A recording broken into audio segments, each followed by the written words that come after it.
segunda causa de morte no mundo, a obesidade atinge cerca de 18% da população brasileira. No Rio de Janeiro, o quadro é ainda mais preocupante. 21% da população está obesa. Um problema que poucos reconhecem como doença e, por isso, dificilmente buscam ajuda profissional. Hoje o canal Saúde na Estrada está no Rio de Janeiro para mostrar a história de cariocas que encontraram no Sistema Único de Saúde o apoio necessário para o tratamento da obesidade e dos transtornos alimentares.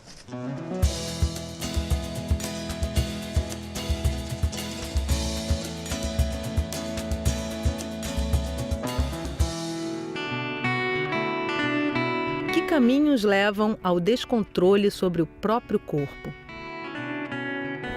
Quando eu tinha 16 anos, eu perdi meu pai e era magra, né?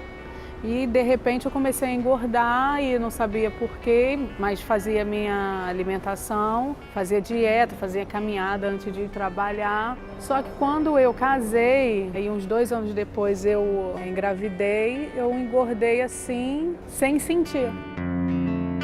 Durante a gravidez, Gláucia engordou mais de 100 quilos. Estava ganhando muito peso, então pensei que estava doente, né? E fui no médico. E ele me passou uma opção de exame menos o de gravidez. E eu com aquilo na cabeça, eu falei assim, não, eu preciso saber, porque eu não estou comendo para poder engordar dessa maneira. Aí, finalmente, ele passou o exame de gravidez, eu estava com 4 meses de gravidez e não sabia. Durante a minha gravidez, com 6 meses, eu fui internada porque eu estava muito... Eu devia estar pesando já uns 200 quilos e o médico achava que eu estava comendo demais e me internou, até por causa da neném mesmo, né? Para poder não prejudicar nada a ela.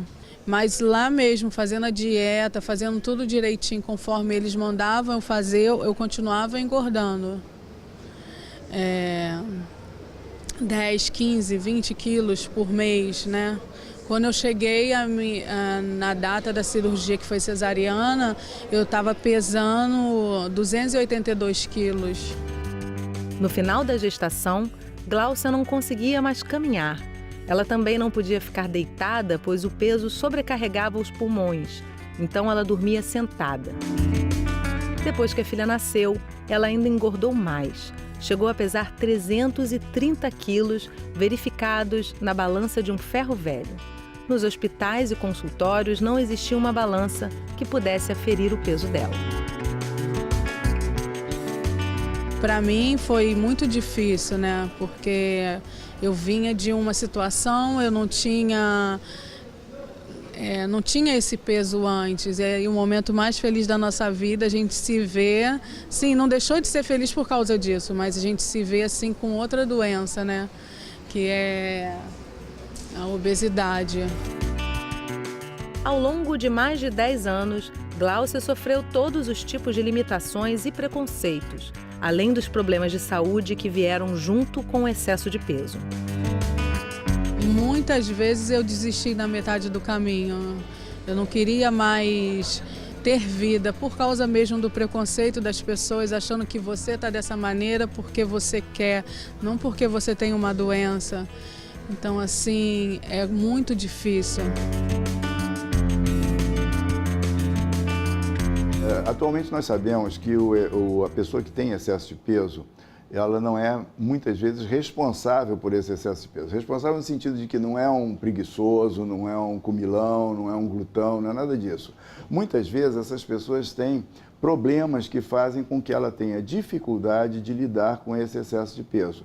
Como eu disse, problemas genéticos, problemas psiquiátricos, problemas hormonais, uma série de problemas. Então é importante essa conscientização da obesidade como doença e da necessidade. A gente trata diabetes, a gente trata hipertensão e ninguém questiona. Então o tratamento da obesidade tem que ser feito, uma doença. Infelizmente a gente ainda se depara com esse estigma. Há 3 anos, a Gláucia iniciou um tratamento no IED, o Instituto Estadual de Diabetes e Endocrinologia.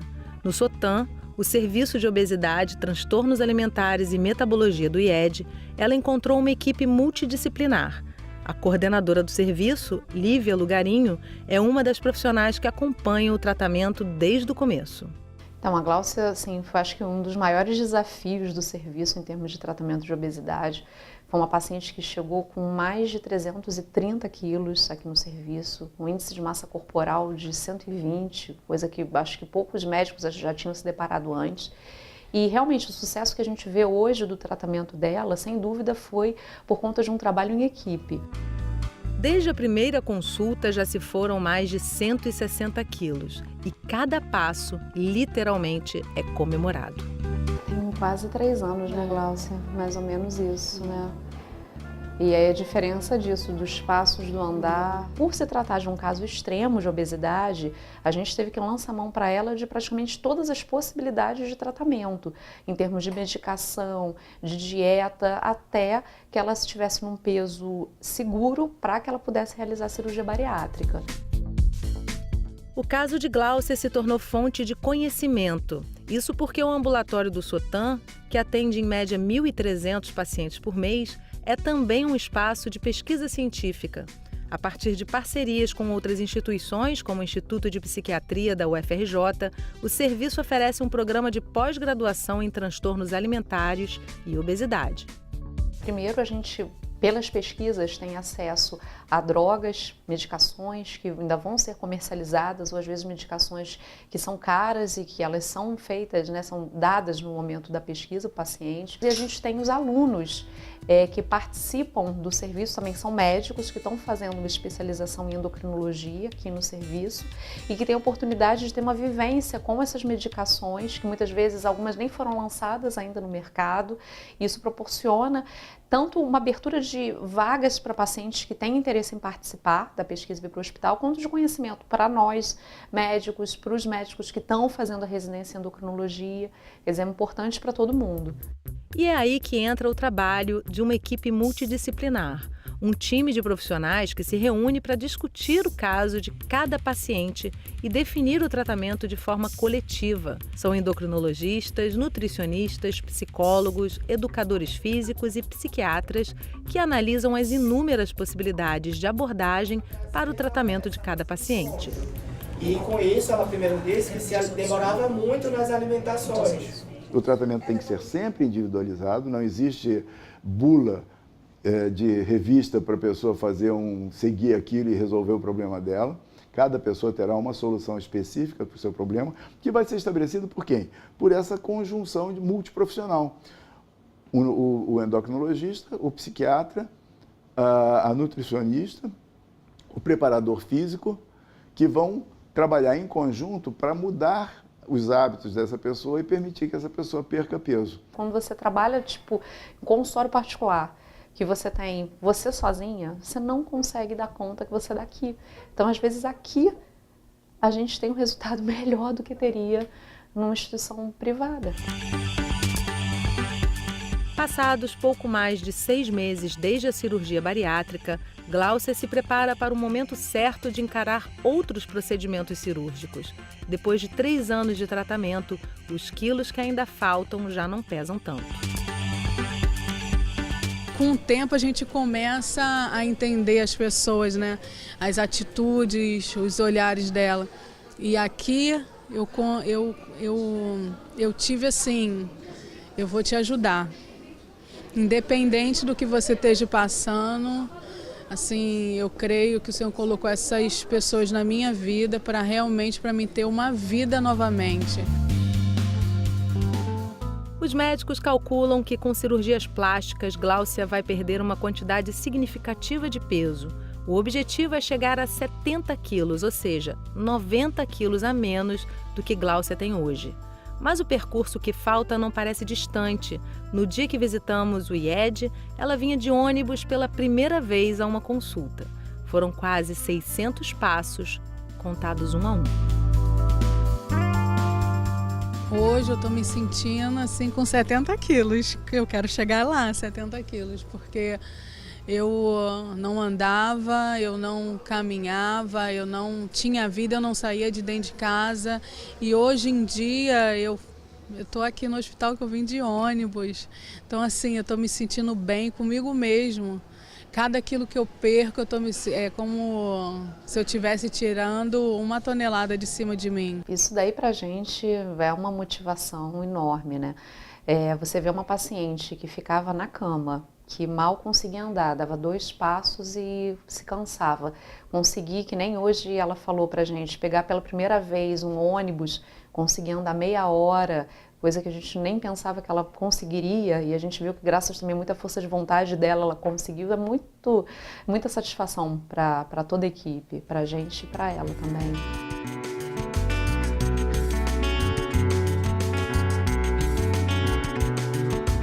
O canal Saúde na Estrada vai fazer uma pausa rápida e volta já. Fica com a gente.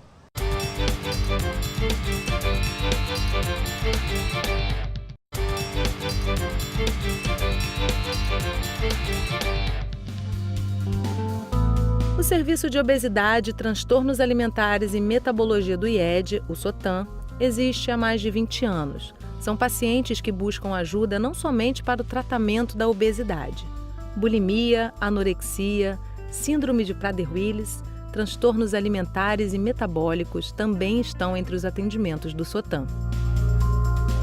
Hoje, com 16 anos, Jade conhece muito bem toda a equipe do serviço. Desde os 9 anos, quando foi diagnosticada com diabetes, ela é acompanhada no IED.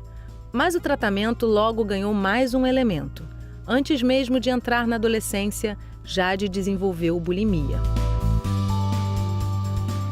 Eu fazia um balé clássico e depois que eu deixei as aulas, eu comecei a ter o hábito, né?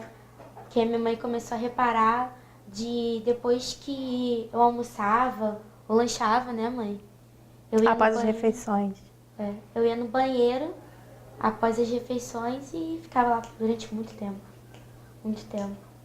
Isso com uns 8, 9 anos, assim, de idade.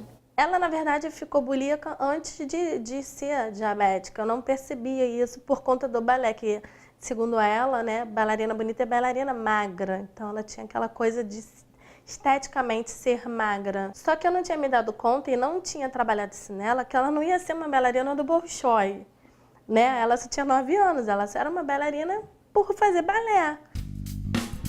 Com a chegada da adolescência, a busca pelo emagrecimento se intensificou. A sociedade, ela quer que você seja uma Barbie, né? Então, se você não for uma Barbie, uma Gisele Bündchen, né? Então, uma modelo da Victoria's Secret, né? Que estimulam hoje em dia os adolescentes a serem assim, você não vai estar bem com você mesma. Esse é um ponto muito importante, né? Porque a gente vive numa cultura que exatamente vende a ideia, né, de que a aparência é um dos aspectos fundamentais da vida, né? E vende isso de uma forma falsa, porque você vê, por exemplo, as blogueiras, né? Hoje em dia é um problema sério isso, porque você tem blogueiras que postam fotos, que dizem que têm uma alimentação saudável e que na prática disseminam essas ideias de que é possível você ser muito magra, é possível você ser muito sarada, é possível você ter um corpo perfeito se você fizer o esforço para isso. O caso de Jade está longe de ser um exemplo isolado.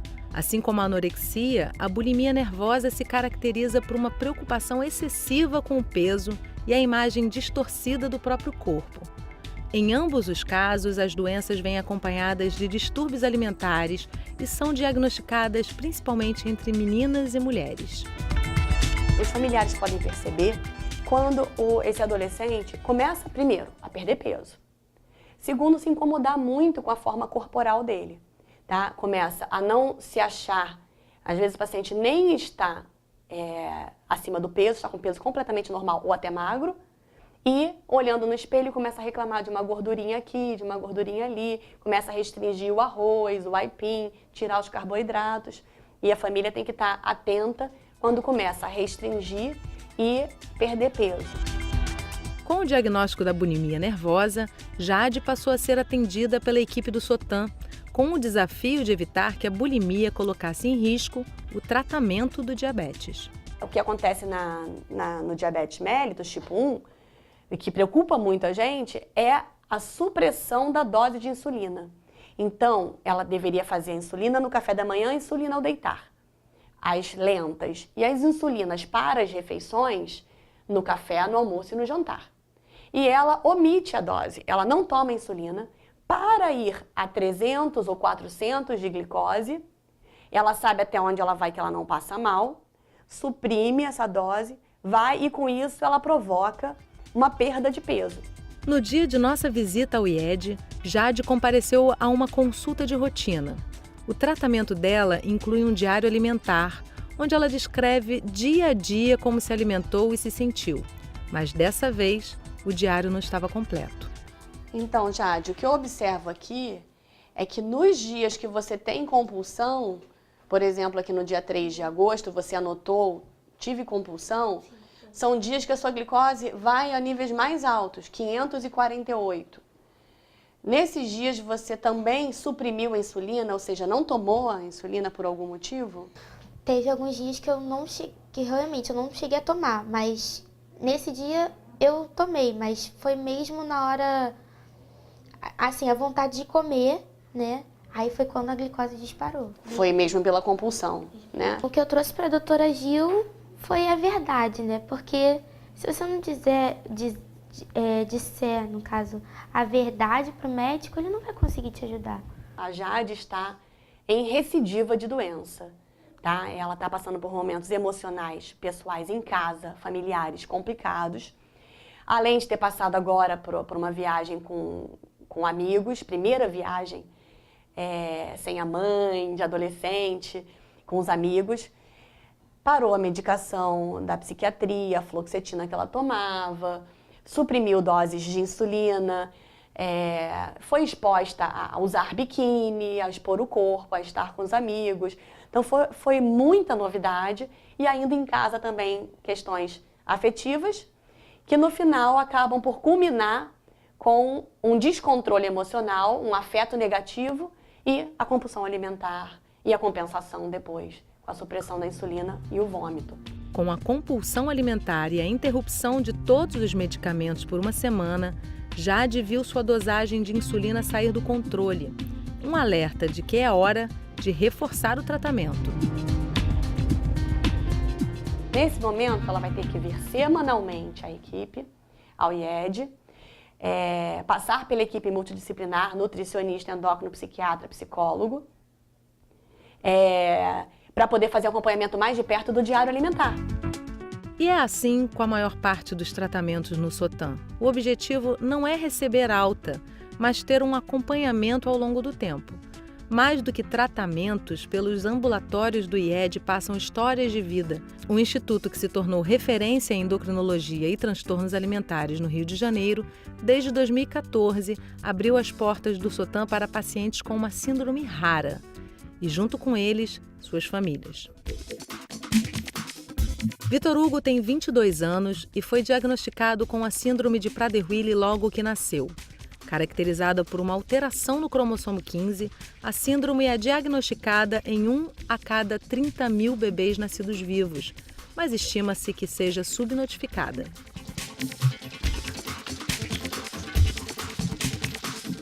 Ele nasce com alguns problemas como hipotonia, então ele não consegue, por exemplo, sugar o leite da mãe. Então, inicialmente ele é muito frágil, né, e muito hipotônico e custa muito a ganhar peso. É um bebê que tem dificuldades para se desenvolver, demora a andar, tem às vezes dificuldade para deglutir. E que lá pelos 3 anos ele desenvolve uma fome, um descontrole alimentar muito grande e começa a ganhar peso e comer sem qualquer controle, de maneira que com o passar dos anos as famílias precisam ter, por exemplo, a geladeira trancada. Além da compulsão alimentar extrema, a doença causa atraso no desenvolvimento neuromotor e tônus muscular fraco. Sem a capacidade de se perceberem saciadas, as crianças com a síndrome de Prader-Willi chegam à obesidade. Até os 3 anos era muito tranquilo. A partir dos 3 anos começou a gente perceber que ele sentia mais fome, que ele já começava a querer pegar, não saciava, né? Ele dava uma mamadeira, ele sentia que ele ainda queria mais. Com o diagnóstico precoce, os pais de Vitor estavam atentos às características da síndrome. Mas ainda assim, um tratamento que considerasse a toda a complexidade da doença foi difícil de encontrar. O desconhecimento, inclusive entre profissionais de saúde, foi um dos desafios que eles enfrentaram. O IED foi uma luz num bom momento que a gente estava já meio que perdido, porque no particular você fica, né, você vai no endocrinologista, aí você chega lá, eles não conhecem, você pergunta assim, síndrome de Prader-Willi, o que é síndrome de Prader-Willi? Não. E eles não conhecem. Muitos médicos, cardiologistas, endocrinologistas mesmo, nutricionistas, nunca ouviram falar, ou não conhecem. O Vitor começou aqui com a gente em 2014. A mãe já tinha o diagnóstico dele desde pequeno.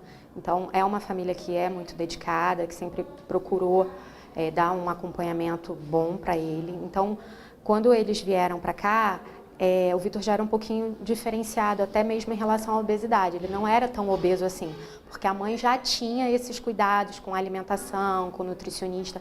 Ela fica realmente em cima. Aulas de pilates, natação, caminhada.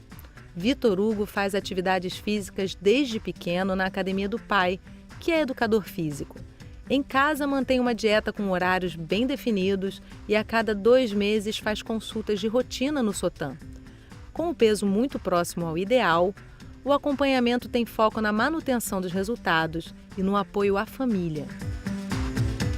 Ele vem perdendo peso. Hoje em dia, o Vitor ele chegou aqui pra gente com uma obesidade grau 1, foi para um sobrepeso. Hoje em dia, ele já está dentro do peso normal para ele. Então, a gente está tendo um sucesso com o Vitor, sim.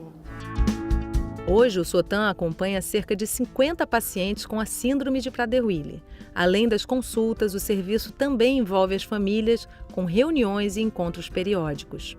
Nos organizamos aqui, começamos a reunir as famílias, a cada 2 meses fazíamos uma reunião.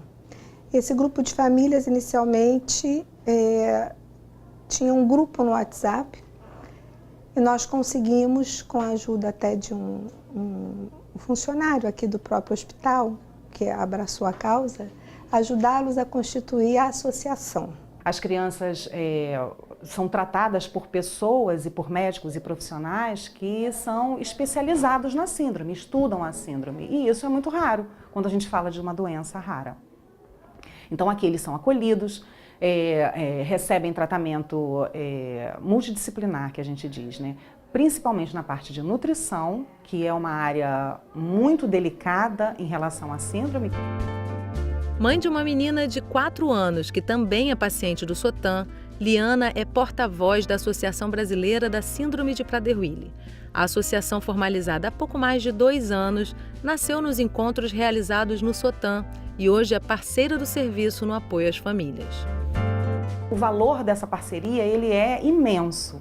Porque quando a gente recebe pessoas que não são tratadas no IED, a gente encaminha para cá.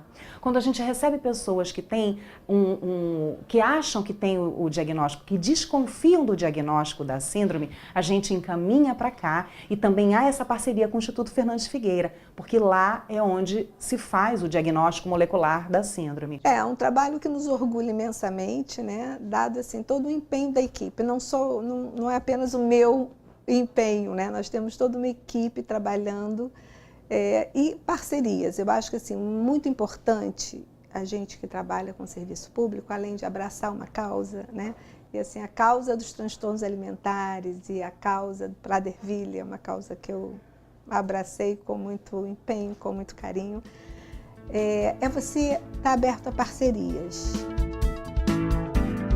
Seja por uma síndrome, problemas hormonais ou compulsivos, 1 em cada 5 brasileiros está lutando para controlar o peso. Colocados assim, são só uma estatística. Mas depois de alguns dias acompanhando a rotina do Sotan, é difícil não reconhecer a singularidade de cada história. Os caminhos que cada um deles e tantos outros percorreram até aqui nos indicam uma única direção. E a diversidade entendida como um componente fundamental da experiência humana. E assim, capaz de de fazer brotar em nós, profissionais e os pacientes, uma gama enorme de sentimentos, dolorosos, amorosos, nós todos fazendo muito parte dessa condição humana, da nossa condição humana.